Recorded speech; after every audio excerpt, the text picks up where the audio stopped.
По идее мен араға тамақ жеу үшін келгем. Ішіңіздер сіздерден.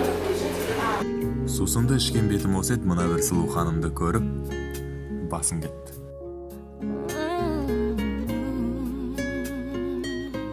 Зарина, мына баланы білесің ба?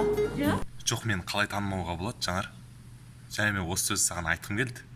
Просто айтпадым, ана жерде ұят болып қалады. Әйтпесе Қазақ контент деген білдей бір каналдың блогері қалай Санат Ильяс танымай қалды? Мынаның дұрыс болмады, мұның дұрыс болмады. Мне нужно будет монтаж посмотреть, ладно? Көресіз ба? Монтажын көресіз ба? Конечно, отправишь мне? Я тебе телефоном кидаю. Осы болады, сен Жанар өзі келсін айтып береді, монтажды айтып отыр. Өзі төлеп береді. Телефонды сатып. Қазір сплошной халивать етіп Да, монтаж это жесть. Ага, кеттік. Онда мен қайта берейін деп па? Давай. Это ғой. Сіздің кез келген осы әндеріңізден болсын, байқауларыңыздан болсын, сізден бөлек бір эмоция байқалады да. Енді өзіңіздің... Рахмет, жаным. Да? Ол маған жаным деді. Болды, Жанар екеуміз жүреміз бүгіннен бастап. Өйткені өз-өзіңді жеңу, өз-өзіңнің нервіңді қолға алып, Аллаға сеніп, өз-өзіңнің ішіндегі жаңағы өз-өзіңе сенбеушілікті басқа жаққа бұрып, сондай бір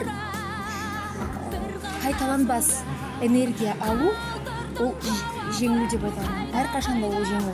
Мейлі сен ең соңғы орын алсаң да, ол сенің жеке жеңісің. Сіз өзіңіз неден қорқасыз? Сізден айттыңыз ғой, енді сахнадан, біреулер сахнадан қорқып жатыр, біреулер қоғамнан қорқып жатыр. Жалпы өмірді мен негізі бұл өмірде көп нәрседен қорқам деп айта алмаймын. Өмірімнің соңына келгенде қап деуден қорқам. Осы нәрсені дұрыс істей алмадым, артымнан із қалдыра алмадым деген ойдан қорқам негізі. Енді қай жерінен сол қап деп, із қалдыра алмадым деп бір енді... Енді мен әлі 90-ға келген жоқпын, әлі өмірім алда деп ойлаймын. Көптеген әлі жақсы нәрселерді жасаймын деп ойлаймын. Балаларға қандай кеңес ұсынар едіңіз? Енді еңбек пен талаптан басқа енді. Енді өзіңіз айттыңыз ғой, жаңа ең бірінші еңбек. Жоқ, ең бірінші ол Құдайға сенім деп ойлаймын. Өйткені Аллаға сенсең, және де мен тағдырға сенсең, бәрі де жақсы болады. Так, еще раз, сори. Қыз енді сәл қобалжып тұр, енді оған мән бермей қойыңыздар. Мен сияқты красавчикке сұхбат беру деген. Сен өте уайымшыл адамсың сол жағынан. Сол нәрсені балалар тура сен сияқты уайымшыл болу керек па, әлде Керісінше мен сияқты айтшы, осы қасиеттер керек па? Жоқ, керек емес. Өйткені ол балаға өте қатты тиеді нервісіне, психологиясына. Мен сияқты жалпы болмау керек.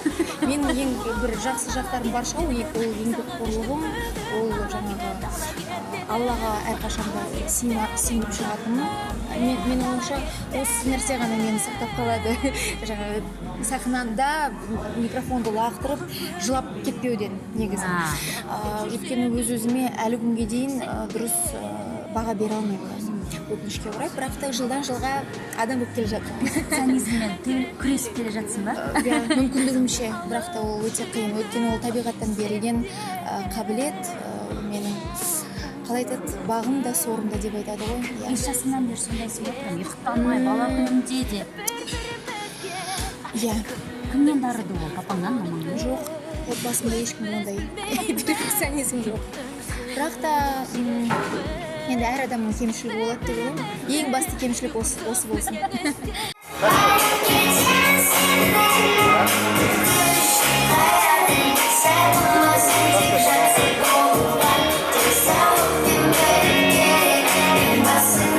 Сәлем, қалың қалай? Күшті айтады екенсің, нешедесің? Сәлеметсіз бе? Қалым жақсы, үлкен рахмет. Мен 11 жасымдамын. 11 жастасың ба? Қай жақтансың? Мен осы Нұрсұлтаннанмын. Биыл неге қатыспадың? Биыл менің ойымша, қараңыз, мұнда соншама талантты бала. Мен сол үшін көп жұмыс істеу керекпін, дауысымды жақсарту керекпін, сонда менің ойымша мен қатыса аламын. Жай менің ойымша мен әлі дайын емеспін. Қашан келесі жылы дайын боласың ба? енді жұмыс істеймін мүмкін иә. Егер бұйырса келесі жылы сайысқа қатысып жатсаң, эксклюзив сұхбатыңды кімге беруші едің?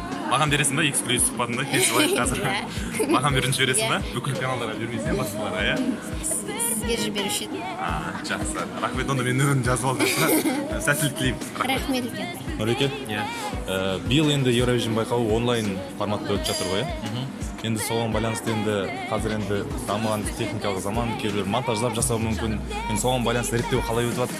Бірінші кезекте бұл енді соңғы сіздің сұрағыңызға келетін болсақ, бастаған кезде онлайн өтіп жатыр ғой деген сияқты. Ол әрине көп сұрақтар туындыруы мүмкін деп жатырсыз. Бірақ бұл әлемдік тәжірибе. Бүкіл Европада Евровинияға үміткер қатысушы елдердің барлығында осылай онлайн форматта өтеді. Онлайн үлкен ересектер арасындағы Евровинияда мысалы былтыр онлайн өтті кәдімгідей барлығы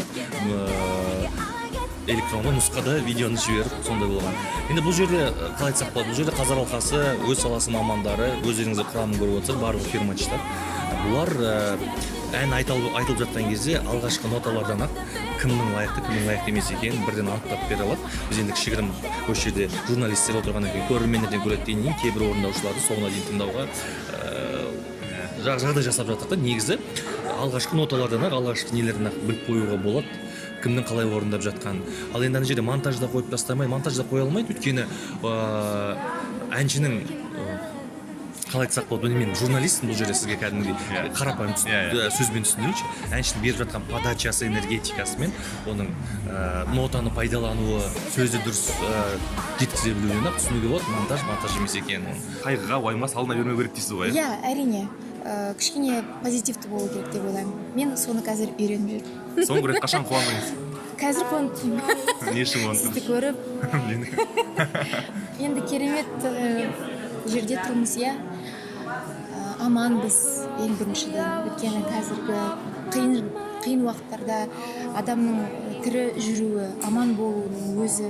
Дұрыс айтасыз. Иә, шүкір деп жүрміз. Өйткені қаншама адамдар ата-анасынан айырылып, өздері ауырып жатыр. Сондықтан да шүкір, осы күнімізге шүкір. Бұл сынақ бәрімізге ойлану үшін, жаңағы ішкі дүниемізді басқа жағынан қарастыру үшін, сол үшін берілген. Сондықтан да бәрі керемет, сондықтан да қалай көңілсіз боласың, иә? Дұрыс айтасыз. Енді жаңа сіз айтып жатырсыз ғой, монтаждап өзім қатысамын деп, сіз әрқандай осындай сұхбаттардың барлығына бүйтіп қадағалайсыз ба? Жоқ, әрине күлдіріп айтып жатырмын. Бірақ та мүмкіндігімше, қолым жеткенше контроль жасауға тырысамын. Сіз үшін не маңызды? Өнерде ма? Қай жерде? Өнерде. Өнерде? Иә, өнерде. Мен үшін нағыз өнермен айналысу маңызды. Жеңіл-желпі емес, бір күндік емес, тарихта қалатын және де ұялмайтындай нәрселермен. Дұрыс, сізді шақырып отыр, бір соңғы сұрақ қоя салайын. Коронавирустан қалай қорғанып жатсыз? Маска. Маска және күлдіріп жатырмын ғой. Барлық адамдар қалай қорғанып жатыр солай. Бірақ та ең біріншіден барлығы бастан басталады деп ойлаймын. Сондықтан да позитивті ойлауға тырысамын. Болады. Ауырсақ ауырамыз, тағдырда жазылсақ. Бірақ та әрине сақтансаң сақтаймын дейді ғой. Сондықтан да барлық сақтық шараларды сақтаған дұрыс дейсіз ғой. Енді сізді шақырып жатқанда қарамастан маған сұхбат бергеніңізге рахмет. Сізге де рахмет. Аман болыңыз. Сәттілік. Еңбегіңіз елене беріп, одан сайын биік белестерді бағындыра беріңіз. Әмин.